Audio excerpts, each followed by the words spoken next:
Hi friends, ഇന്ന് ഞാൻ വന്നിരിക്കുന്നത് ഞാൻ മീഷോയിൽ നിന്നും വാങ്ങിയ പെറ്റൂണിയ സീഡ്സിൻ്റെ ഒരു റിവ്യൂ തരാനായിട്ടാണ്.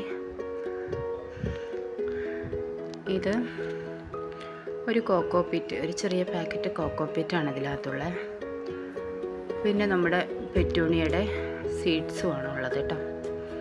ഇത് ഞാൻ 68 രൂപ കണ്ടിട്ട് ഓർഡർ ചെയ്തതാണ്. പക്ഷേ ഗൂഗിൾ പേ വഴി ആയതുകൊണ്ട് എനിക്ക് 43 രൂപയ്ക്കാണ് കേട്ടോ കിട്ടിയത്. ഇനി നമുക്ക് നോക്കാം ഇതിനകത്ത് എത്ര സീഡ്സ് ഉണ്ടെന്ന് നോക്കാം കേട്ടോ. ഇതിൽ പെറ്റൂണിയയുടെ സീഡ്സ് മാത്രമല്ല, നമ്മുടെ ഒരു ഫ്രീ ആയിട്ട് സൺഫ്ലവറിൻ്റെ സീഡ്സ് കൂടെ കിട്ടുന്നുണ്ട് കേട്ടോ. ഇത് നമ്മുടെ പെറ്റൂണിയയുടെ സീഡ്സാണ്.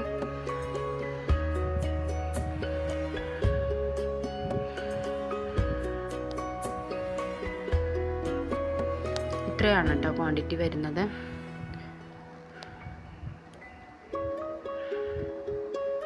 ഇനി ഇത് നമുക്ക് എങ്ങനെയാണ് പാകുന്നതെന്ന് നോക്കാം.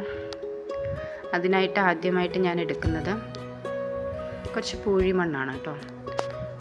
പൂഴിമണ്ണ്, അതിൻ്റെ കൂടെ നമ്മുടെ കോക്കോപീറ്റ് മിക്സ് ചെയ്തിടുവാണ്. നന്നായിട്ട് മിക്സ് ചെയ്യണം. 3 പോട്ടിലായിട്ട് വയ്ക്കാമെന്ന് വിചാരിക്കുന്നുണ്ട്.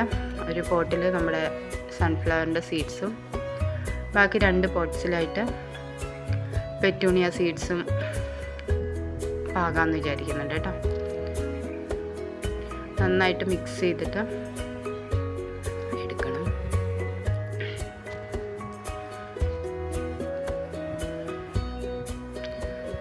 പിന്നെ ആദ്യം പോട്ട്സിൽ കുറച്ച് കല്ലുകൾ ഇടുവാണ് ഞാൻ.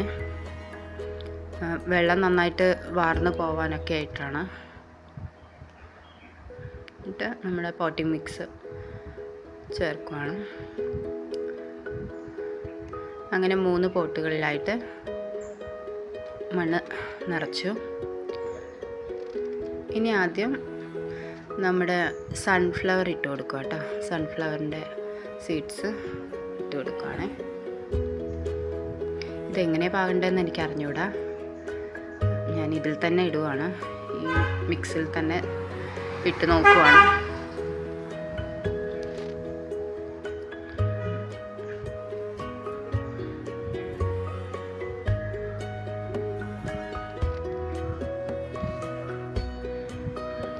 ഇനി നമ്മുടെ പെറ്റൂണിയയുടെ സീഡ്സാണ് ബാക്കി 2 എണ്ണത്തിലേക്ക് പാകുന്നത്.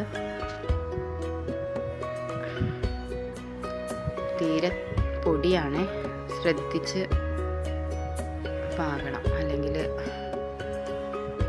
പറന്നു പോകാൻ ചാൻസ് ഉണ്ട്. അത്രയും കുഞ്ഞിതാണ്. 2ലും പകുതി ഇട്ട് കൊടുത്തോട്ടോ. ഇനി അതിന് മുകളിലാക്കിയിട്ട് നമ്മൾ ഫ്രീ ആയിട്ട് കിട്ടിയ ഒരു കോക്കോപീറ്റിൻ്റെ ഇതുണ്ടല്ലോ, ആ പാക്കറ്റിൽ കോക്കോപീറ്റ് ഒന്ന് ഇട്ട് കൊടുക്കുവാണേ അതിൻ്റെ പുറത്തായിട്ട്.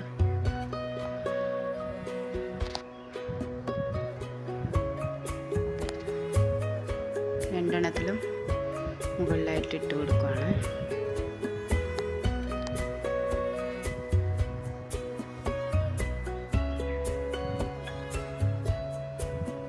ഇത് നമുക്ക് 14-ാം തീയതിയാണ് കേട്ടോ ഇത് ഞാൻ ഇട്ട് കൊടുത്തത്. അതായത് പാകിയത് 14-നാണ്. ഇനി ഇത് നന്നായിട്ട് നമുക്ക് നനച്ചു കൊടുക്കാം. സ്പ്രെയർ ഉപയോഗിച്ച് നന്നായിട്ട് നനച്ചു കൊടുക്കണം.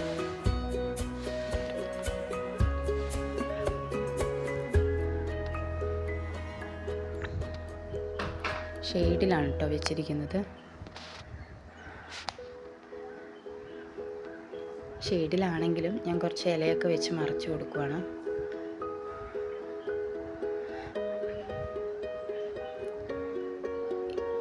ഇതൊക്കെയാണ് കേട്ടോ നമ്മൾ അതിലേക്ക് പറയുന്ന പൂക്കൾ. ഡബിൾ പെറ്റൽസിൻ്റെയാണ്.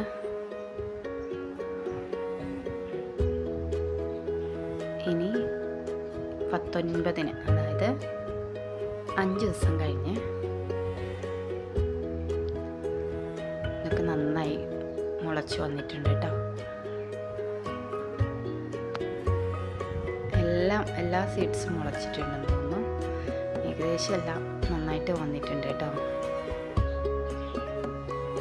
അപ്പോൾ ജെർമിനേഷൻ സക്സസ് ആണ്.